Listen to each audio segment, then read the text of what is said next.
My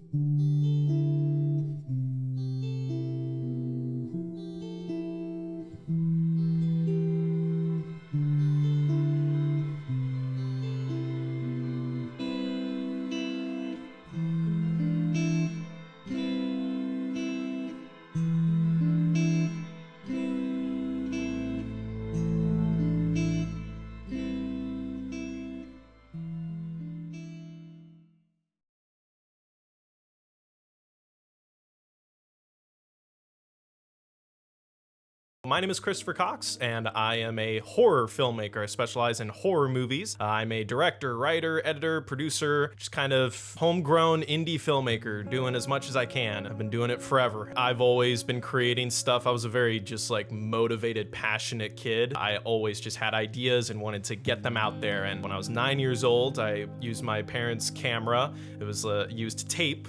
Back then, not even digital. Used that to make my first short film, Ghost. Of course, it was horror. There was a kid, me and him, his name was Campbell. We were babysat by my grandma every school day, every day in the morning for a couple hours. So just two kids hanging out, and Campbell would come over and I'm like, I got a new idea, let's do this now. And we were just filming videos. Early on, my parents showed me YouTube. It was 2008, so YouTube had only been around for like 3 years at that point. That was where I started uploading my stuff.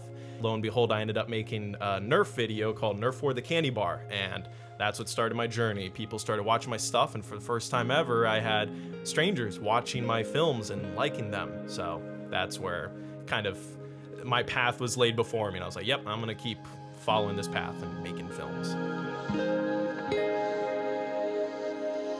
It took me till a few years ago to kind of realize yeah, horror's my thing. It really is. I mean, I love all movies and genres and everything. And a lot of the stuff that I did on YouTube back in the day was like action stuff, Nerf wars, kids fighting each other with a Nerf gun. So it was always actiony and intense. Then I did a zombie one, Nerf gun zombie attack, so then there was horror there. Once high school was rolling around and I started making short films, not Nerf videos anymore, I started kind of realizing yeah, horror's my thing. I love it. I love the genre. I love exploring it. It's just, yeah, it's my home. Horror was a big thing for me as a kid. I went on a binge from ages 10 to 14. I just tried to watch every horror movie I could. I mean, Jaws, which horror movie, kinda. That, one of my favorite movies of all time. There we go. And I saw that for the first time when I was 8 years old at night by myself. Just because I wanted to. It scarred me for life. I was terrified of the ocean forever, and sharks still scare me to this day. I wouldn't say that was oh, I regret it because I'm traumatized. No, to me, that's really cool that a piece of art can make me feel something so intensely. And now for me, the ocean and sharks is just a challenge for me to overcome. Okay, I know all this stems from a movie, which means that it's not real. I can face it. And maybe that's some of the fun I find in horror. It feels like a challenge, kind of get through it. Oh, I'm scared, but I'm gonna keep going.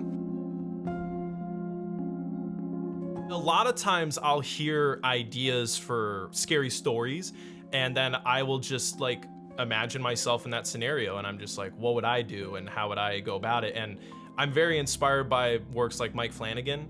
His horror is very much based internally. There's, at least the way that I've kind of been defining horror lately, external horror is something where the fear factor is this external force. There's a creature, there's a monster, there's a serial killer coming after me. Versus internal horror is, oh, I have secret trauma from a childhood, incident that is still affecting me to this day, and it causes me to be afraid of certain scenarios.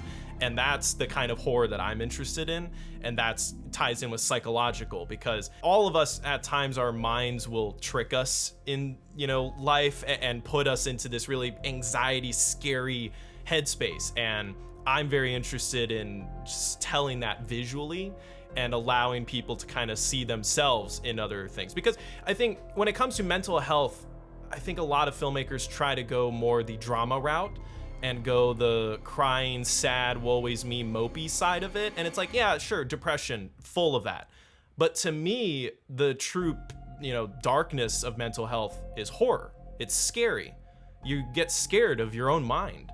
And I think horror, I just prefer horror as a genre because there's energy, there's stress, there's more of a situation to solve. And That's where it's fun to have a monster, something external, but that thing actually represents an internal struggle. And that's where Abby's monster kind of was morphed into that. There's like an ongoing, one sentence text story on the internet where it's like mommy, there's a monster in my room or something like that, or like is there a monster in my room, and it's like the mom checks, and I think in the other one it was she checks the closet and she finds her daughter in the closet, and that comes up a lot where it's like you think there's gonna be a monster but it's actually someone recognizable. Wait, what? And it twists everything. Don't Look Away is loosely inspired by The Watcher, which was a text story on some app. I forget what it was called. I never went on it. It was just a friend of mine told me the story, and it was a girl seeing a guy staring at her. She tells her dad, the dad says, "Don't look away." And that's where it ended, I think. And to me, I was like, that's not the ending, that's the beginning. I want to see what happens next. To me, no art is wholly original. The only really original things you can come up with are actually purely from you. Only you can tell your story, so it's figuring out what about my story is interesting and how do I insert that into something else and make it my own. So when it comes to horror, I try to absorb as much as I can and hear as much stories, and then things that interest me or catch my eye, I'm like, okay, I'll kind of hang on to that and see if I can somehow implement that into a story in the future. And in fact, there is a story online that I'm sure for the one that I'm making right now, The Noise Next Door. Basically, I woke up one day and I was like, because I write down whatever I dream about, and I had the whole story lined up, and I realized I could finally insert a certain trope that was the like epic scary moment of a whole story that I had heard years ago, and it's like a very common story that people know on the internet, and I'm like, I can finally take that little bit and put that in here, finally, yes. So when The Noise Next Door comes out, I'm curious if people post comments like, oh, I know where that's from, because it'll be in there. It'll be in there. Yeah, The Noise Next Door, I'm excited because that one I really hope to like really mess with people's heads, where you just don't exactly know where this thing is headed, and you're like, I don't know what to trust anymore. I'm kind I want that, A lot of my pre-production is communicating with different people. Right now, what I'm doing with this new short is letting other people really take over certain jobs. I think when you're starting out, you end up having to do everything yourself, but the only way for you to grow is to accept that you cannot be great at every job in film, and film is a collaborative medium. So you got to meet people and work with other people and find people who are better than you at something, and then you can learn from them. So for example, this new short is I'm having my own sound design person for post sound, which I've never had before. I've always done the sound mixing and all of that myself, but I've noticed that is a complaint usually that I see in the comments that are like, it was kind of hard to hear in this part, or like at film festivals, We're Not Safe Here, this always bugged me. When Ian is telling his story at the campfire and the camera slowly zooming in on him, I have a bunch of like bass stuff going on in the background to really build that tension. But my God, sometimes when I'm watching that film, I can't hear what he's saying during that part because that bass is so loud. And at the time, I didn't think it was, but now I'm looking at it, I'm like, yeah, I didn't do the best that I could have. So this time around, I'm like, I'm gonna let someone else take over. But when it comes to pre-production, it all just starts with the script, and I think writing's probably my best strong suit. So it always starts there. And right now, I'm still in the place where I'm making my own films, so I'm always gonna be directing them. I don't know when I'll let someone else edit my films, because I also think editing is one of my strong suits, and I'm very protective of my baby, and editing is having the baby grow. So yeah, but it's a lot of communication, a lot of planning. That's what pre-production is. And that's where right now I've interestingly found myself in a unique position where I'm hiring everyone myself, so I am able to kind of weed out the people that I get a sense, I don't know if we would be on the same page, or I don't know if I vibe with this person. But no matter what, you are always going to bump into creative heads.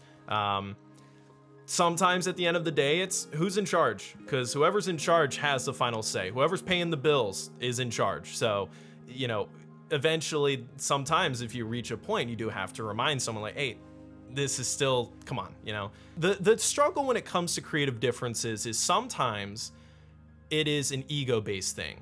Someone else thinks they understand the story better than you, and they think this is a better way to handle it, and they kind of keep putting their foot down, like, no, you're wrong. And it's like, at the end of the day, what matters is the film. And if you're interrupting the production and actually making things worse because you think you're in the right, you're no longer in the right, because you're killing that creative flow. You're killing the vibe. And so it's important to find a balance, you know, choose your battles. I'm really accepting for myself that this, you know, the new people that I'm working with, they know their stuff. So if they have a recommendation, I really try and listen. And I'm like, okay, yeah, I see that. Or, you know, stuff like that. So it's tricky, but it's all just, you know, at the end of the day, the film is what matters. So if both of you are on that same page, then you can get through any dispute. I definitely reached a lot of writer's block. All the teachers will tell you, just write every day. You got to write a certain amount of pages every day. Set a goal and do it. Doesn't matter if the pages suck, just keep doing it, because whatever you write down, you are going to revise minimum 12 times before you end up actually shooting it. So what's important is just get something down on the page.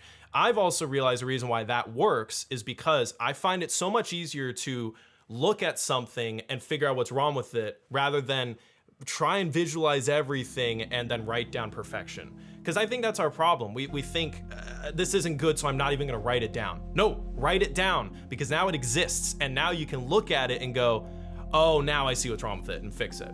So that helps with writer's block for sure. Whatever genre you're writing in, watch other movies in that genre. Surround yourself with that, because what you want to do is honestly overload the hell out of your brain. That's what I do. I overload it with so much information. I try and absorb so much.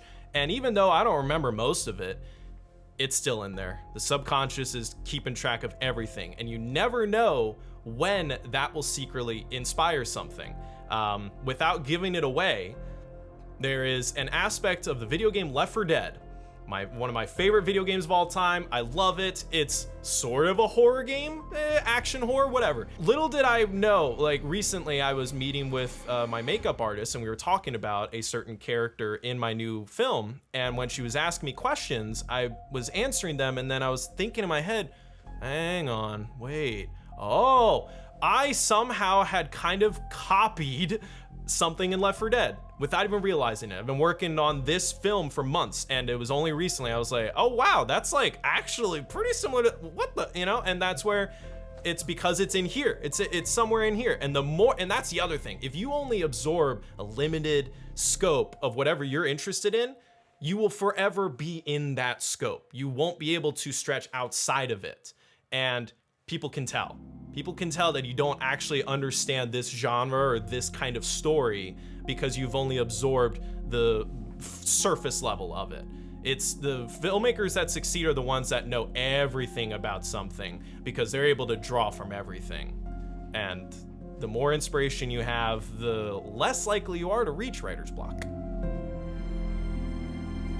This is the number one thing I've had to learn when it comes to filmmaking, because I didn't make a film. I didn't direct for 5 years. Don't Look Away, I made in 2017. I was 19 years old. It was final project for a directing class. And on that set, I arrived, you know, on time, or probably like a half hour early because you have to as a director. But once call time rolled around, no one was showing up. And I was waiting.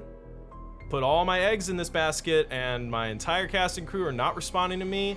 And I had already been feeling this way, but oh boy, did that really solidify it. I was just terrified. I was having panic attacks on set. I was freaking out. I like could not handle the stress.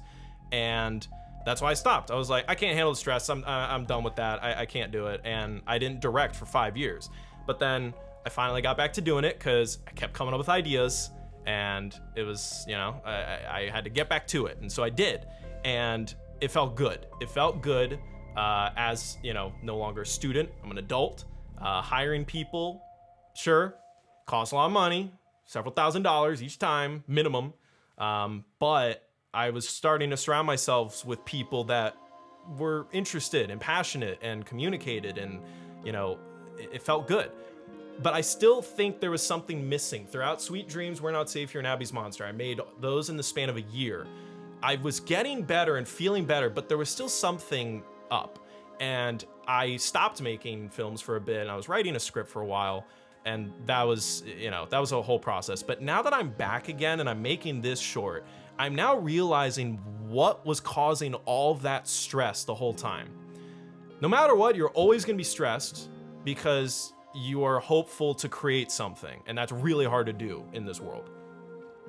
What was actually causing my stress is I didn't believe in myself. I was so reliant on everyone else around me believing in me that I didn't realize that it goes in reverse. The only way for other people to believe in you is you need to believe in yourself. And ever since I've been making this short, I've, for one, truly actually think I'm a good writer now. I actually think I'm a good writer, and it's because I was writing a feature film script for a year. It didn't work out. The script's not great. I can't really do anything with it. But then when I wrote this 10-page short script, oh boy, was it easy. And I was like, oh, there we go. And hiring new people, surrounding myself with people that are really talented, really professional, and I kind of feel outclassed a little bit. I'm just like, all right, time to learn. Let's keep going. And it's that moxie to keep going, to not doubt yourself, to just believe that you can do this, you're meant to do it, and you're not perfect, you never will be, but you can learn and you can get better and better. And as long as you believe in yourself, others will. So that's my best advice that I can give to anyone who's making films and is stressed out and feels that pressure and it's no longer fun. Because that's the other thing. We all make films because it is fun. It's supposed to be fun. We could be stuck working at a bank or, digging ditches or something. Like, no. Or working fast food, taking orders all day, every day, dealing with annoying people. It's like, no, you're making films. You're making something that most of the world looks at and goes, oh, I wish I was doing that. So remember that. I love exploring stories that are about mental health.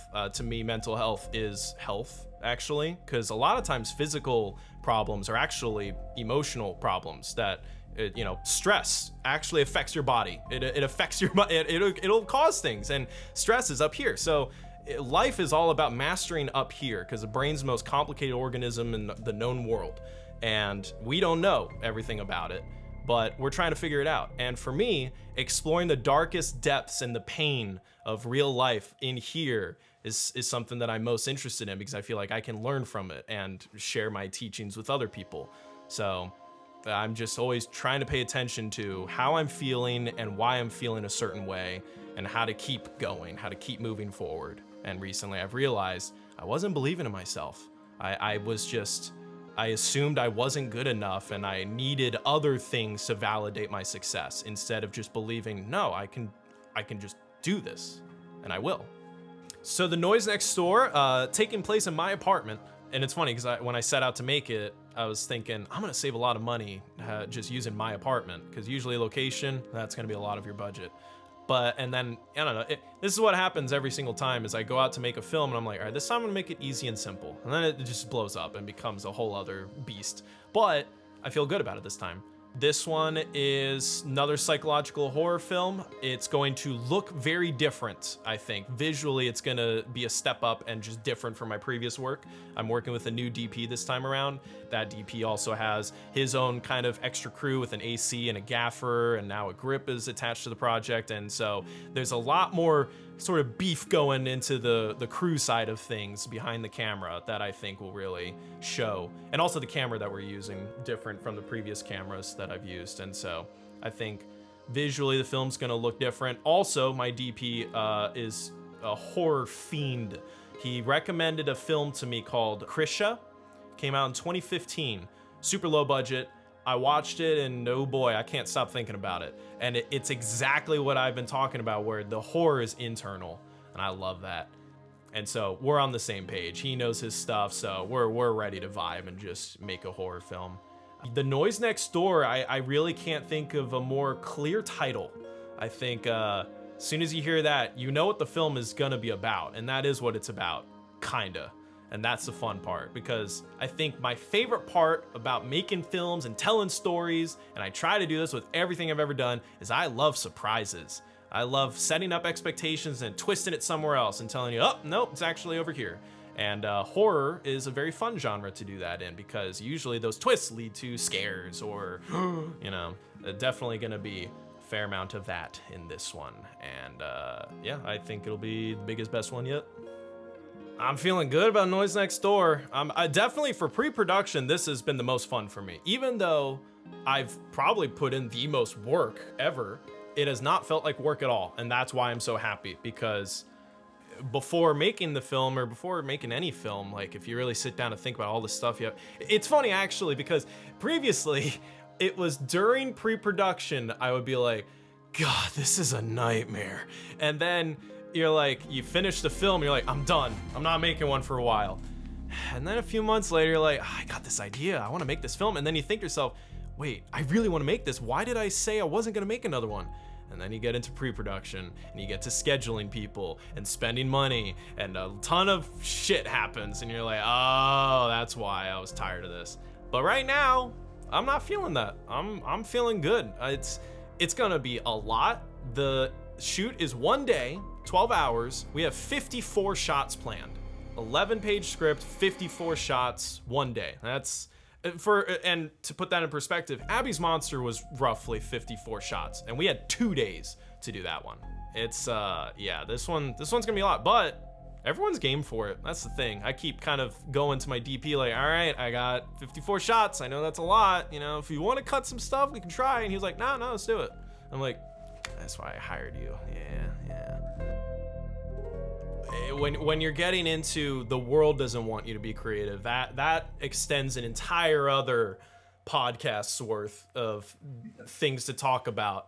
But the simplified version that I've come to terms with is, to be a creative person, you actually have to think of new things, and new things are always a risk. Generally, people who have money and have access to resources and money, they're not those kinds of people. They are fact-based, science-based, math-based, money-based. So, I mean, essentially, developer people, executives, they're basically just professional gamblers, because they have pitches for ideas and they put numbers to it and go, is this likely to succeed? And they're not gonna bet on something that is high risk. They're probably gonna go with a safe bet.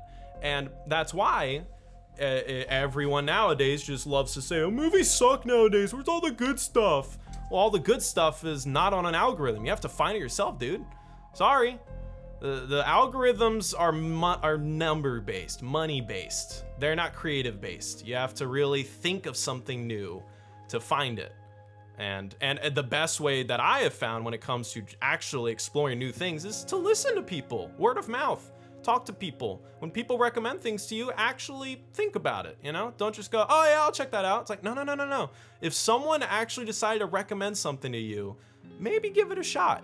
Because the new DP that I hired, his favorite horror film, Krisha, I was like, on paper, I don't quite know if I'll love this movie. Could be maybe indie, artsy, fart fest, might not like it. I'll try it.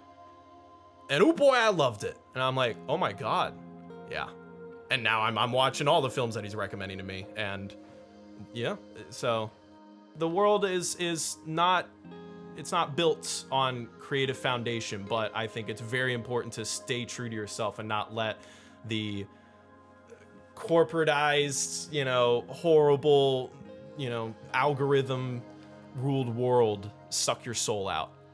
That's another whole poison to talk about, is just content creation and that toxic cycle of seeking the validation of others. You know, you start out someplace where you're making something you believe in, and then all of a sudden a ton of strangers are loving it. So now you're thinking about them, and eventually you keep making it because you like that they like it, and then eventually they're gonna not like something you made, and you're gonna wonder why didn't they like it, and you're no longer thinking about what you want, you're now thinking about what they want.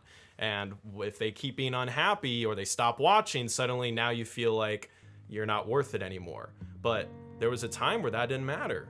A time when you believed in yourself, and you lost that because you thought you needed everyone else to believe in you. But what's also really nice, because that's what happened to me, is that now that I kind of am bouncing back again, I'm making another film, I don't care that the views are still low, because the comments that I'm getting, I can see that. I mean, I didn't know that you've watched me for half my life. I didn't know that. But anytime someone tells me that, I'm like, oh shit, I matter. Oh, but then it's like, no, no, no, no. I have to believe in myself. This is just a sign that I need to continue believing in myself and keep going, because I'm realizing the truth, which is people always did believe in me. I was only feeling like people didn't because I didn't believe in myself. When I didn't know anyone starting out, my family's not, there's no nepotism going on in my family with film related. I mean, my mom taught theater, so I was surrounded by drama and like acting, performance, creative arts. So that a lot of that came from my mom, I guess. But I don't know, like just as a kid, I was just like, I want to make films, and so they just supported me with that. And a lot of times, I mean, I think the tricky part nowadays is, especially with film, everything's oversaturated. You can tell who is focused on being creatively inspired and they're fueled by their passion to make something good, versus people who are just trying to grow an audience and make money. I think, like, I have a personal hatred for TikTok and places like that, because it tends to dumb down art, essentially. Especially algorithms. I hate algorithms because you don't realize how much good stuff is out there until you look for it yourself. If you're letting an algorithm decide everything for you, you're gonna get stuck in a bubble, and it's gonna be the bubble that the algorithm wants you to be stuck in. That's where sometimes just things happen, you know, because also whatever we make, we want people to see, right? So we want it to do well, but you can't let that be your motivating factor. It has to just be, I want to make the best film that I can. And once it's done, you set it off into the ether. And a lot of times the success just comes accidentally or by luck. Don't look away. I made that at a time where I didn't even want to make films anymore because I was terrified and freaking out, and I didn't think anyone believed in me, and I didn't believe in myself, and the world was scary. And I made it for $50, shot it over a weekend, had 2 weeks make the whole film for a class project. Boom.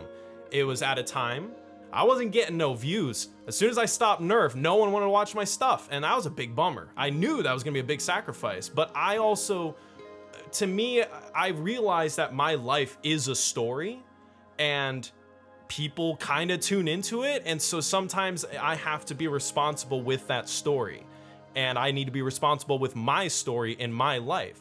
And Nerf was something that meant a lot, and it meant a lot to a lot of people, but I knew I needed to stop. I needed to end it at some point. And so I was like, all right, I'm gonna break a lot of people's hearts by saying I'm not doing it anymore. However, I'm gonna make like 2 final big ones. It'll be like this big finale. And that is the final 10 things you should never do Nerf for is technically the most successful thing I've ever made, because it got like 1 million views in a week when I uploaded it. Like, everyone watched that video, and that was cool. That was awesome. And that's where it like put into perspective, like, wow, a lot of people really liked that Nerf stuff. And then views tanked, and by Don't Look Away, I had accepted, nah, I think the good days are gone. And then a month later, my friend Spencer texts me. I'm in the theater watching Pirates of the Caribbean, Dead Men Tell No Tales, miserable. And I'm like, wow, I hated that movie. I receive a text, and Spencer's like, dude, Don't Look Away's at 100K. And I'm like, I haven't reached that since Nerf, huh? And then by the end of the week, it was 1 million. I didn't plan on that at all. And now, very soon, it will pass Candy Bar as my most viewed thing I've ever done in my life. And it was not planned at all. Just something I made for a class project. I hated making it. I was miserable, but I made it the best I could, and I finished it. And that's the other thing, actually. All right, final piece of advice, if this is even included. And it makes sense as this final piece of advice because it's most important advice other than start simple. Finish it. Follow through. The greatest idea for film has already been come up with 1 billion times over, but no one's seen it because it didn't get made. The only thing that matters is what got made. So you can sit around and ruminate your ideas, but eventually you got to put it into practice. You have to believe in yourself and be proactive and make it happen. And that's, I've met so many people. That's what happens when people hear you do film. They say, oh, I had an idea for film back in the day. And it's like, all right, why didn't you do it? It's like, okay, then you didn't actually want to do it. Start your idea simple, but make sure you finish it. That's my biggest piece of advice I can give. Every single starting off filmmaker, they have a vision and they want it to be their masterpiece, and it's always something way too big that it's going to cost way too much money and just won't work. Always make it simple, because every film you make is not going to be what you envisioned. So you have to accept that things aren't going to work out. And especially when you're starting out and you got no budget and no crew, yeah, it's not going to be a great film. Unfortunately, you're not going to actually be able to make a good film for a while. So start off simple. Don't overshoot yourself, because if you overshoot yourself, when that inevitable disappointment happens where you're like, that's not what I envisioned, it's gonna really crush you, because you put so much behind it. If you're spending a ton of money, if you're shooting for days and days, and it's like, no. Don't burn out already. You gotta start off small. It's a gradual process. You're always gonna be learning. So start off simple. Next piece of advice, money does generally make things better. It just does. So line up your budget and then line up your real budget, because it's gonna go over. And just like pick your battles, where if you're working with someone who actually knows what they're doing, you believe in them, and they recommend something a little more expensive, consider it. Don't just automatically go to, not in the budget. That's what I've been doing with this film lately. My budget has like doubled, but I'm very excited for this film now. Before I was like, I'm just gonna kind of make something simple. And now I'm like, no, I'm gonna go for it. And I'm at this place now where I actually believe I can do it. And I'm surrounding myself with people that I've never worked with before. I'm like, no, yeah, I'm feeling it. And I've been making films since I was 9 years old. So it takes time. It takes time to get there. That's probably my biggest pieces of advice for starting out filmmakers. Yeah, make it simple. It's always that.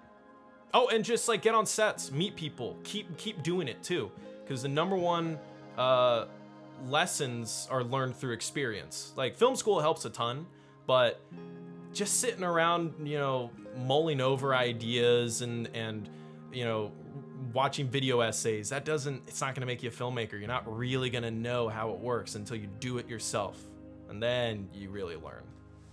It's the lesson that you're always gonna be learning, because my script that I was writing for a year, the reason why it took so long for me to realize it's not working is because in August, I sent it to my old screenwriting teacher from college, who has a script consultation service, and he goes through the entire script and just gives you the whole rundown of everything in there and what's working and what isn't, and he'll catch everything. He's like a computer. And he tore it apart. It sucked, and I was like, well, gotta start over. Boom. So I started over, and from September to January I was writing, and then I finished it. And then in February we had another call, and again he tore it apart. Everything was wrong. And we had like one bit where he was asking me why in the hell a character said a certain line of dialogue, and I said, well, actually what he means to say is this and this and this and this and this and and he went, you are overcomplicating this. You are trying to tell this entire grand thing, and I get it, you're passionate about it, but it's not coming across on the page. You gotta keep it simple. You don't need to do this whole big thing yet. It's your first feature film script. And I was like, you're right. So you're always gonna be learning that. Failure is the greatest lesson of all. Those are the lessons that stick. People can warn you not to do something, but you don't really understand until you've experienced it yourself. Check out Christopher Cox Film. Christopher Cox is my name. That's my YouTube name. The Noise Next Door, coming out in June. Check out all of my horror shorts. I have a whole playlist full of them. Don't Look Away, likely the one you maybe have seen clips of on TikTok, because people love sharing that film. They love re-uploading my film, but they love sharing it, so that's what matters most. That's what I'm working on right now. Just check out my horror stuff. I am here to, I believe I have something to say when it comes to horror, and I want to explore it and get people interested in it in a new way.